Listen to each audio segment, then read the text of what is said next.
काम करणं होते त्यावेळेस सगळी जबाबदारी असते ते चीफ सेक्रेटरीकडे असते। चीफ सेक्रेटरीच्या अंडर ती सगळी यंत्रणा काम करत असते आणि दुष्काळाच्या संदर्भात आम्ही दुष्काळ आचारसंहिता सुरू व्हायच्या आधी 40 तालुके दुष्काळी जाहीर केले ना।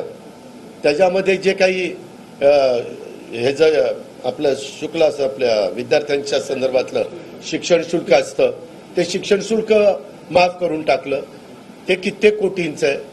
बाकीच्या बद्दल ज्या स्टँडिंग ऑर्डर असतात की त्याच्यात लाईटचं कपात करायची नाही, वीज बिल त्याच्याकडनं वसूल करायचं नाही, करायचं झालं तर 1/3 हे जे काही स्टँडिंग ऑर्डर्स असतात त्याच्या पद्धतीनं अंमलबजावणी मागेल त्याला टँकर द्यायचा, ते अधिकार कलेक्टरकडे प्रांताकडे न ठेवता तहसीलदारकडे ठेवलेले होते।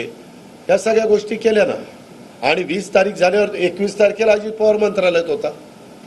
पुन्हा तेव्हा तुमच्यातलेच काही जण आले, कुठली मीटिंग घेतली, काय चर्चा झाली, म्हणजे मीटिंग घेतली सांगितलं तरी अरे तुम्ही तर आचारसंहितेचा भंग केला, मीटिंग घेतली।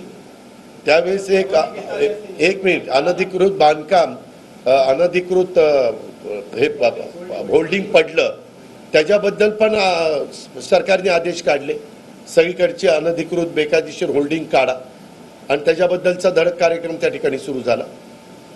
त्याकरता आम्ही तर पहिल्याच दिवशी 21 तारखेलाच आम्ही त्यांना कळवलं की अशा प्रकारच्या काही महत्त्वाच्या मीटिंग घेणं आढावा घेणं गरजेचं असतं। काही वेळेस ते परवानगी देतात नाही असं नाही, आणि त्या प्रकारे कधी तातडीच्या पाणी पुरवठा योजना सुरू कराव्या लागतात, काही पिण्याच्या पाण्याचे टँकर, काही बोरवेल त्याचं ॲक्विजिशन करावं लागतं, विहिरी जवळच्या ताब्यामध्ये घ्याव्या लागतात, अशा बऱ्याच गोष्टी, चारा डेपो वेळ पडली तर सुरू करावे लागतात, छावण्याची मागणी आली तर जनावरांच्या छावण्या सुरू कराव्या लागतात, बऱ्याच त्याच्यामध्ये गोष्टी आहेत। पण आमची अडचण काय झाली, इथं 4था टप्पा संपला, आपलं झालं आपलं 5व्या टप्प्यात संपलं आणि बाकीकडे 2 टप्पे होते। तेव्हा केंद्र सरकारचं तर तिथं फोन केला तर सध्या कोड ऑफ कंडक्ट फोन ठेवायचे, म्हणजे तिथं तर तसं चाललं होतं, कारण अजूनही तिथं आचारसंहिता चालूच आहे, सगळीकडेच आहे, तिथंच नाही देशातच।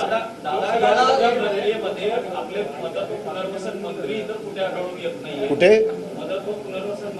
साहेब 21 तारखेला माझ्या चेंबरमध्ये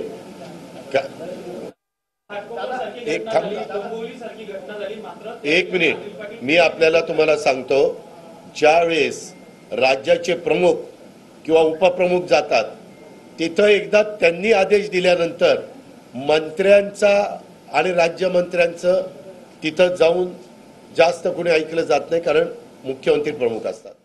तातडीनं मुख्यमंत्री दवाखान्यामध्ये गेले, पेशंट लोकांना भेटले, जखमींची विचारपूस केली, जी घटना डोंबिवलीला घडली, जी घटना अनधिकृत होल्डिंगच्या बाबतीमध्ये घडली तिथं देवेंद्रजी पण गेले, शेवटी राज्याचे प्रमुख आणि उपप्रमुख दोघेही गेलेले होते।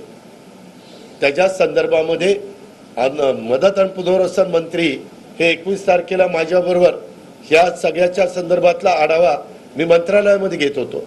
ते पण महत्त्वाचं आहे साहेब, तिथं गेलं की आम्ही लोक गेलो की सगळं बाकीचं कामकाज थांबतं। काहींनी तिथं विरोध केला, टीव्ही वाल्यांनी दाखवला की बाबा हे आल्यानंतर ते उचलायचं राहिलं बाजूला, माणसं तर आतमध्ये आणि यांची पाहणी चालली, अमकं चाललं, दोन्ही बाजूने बोलता तुम्ही।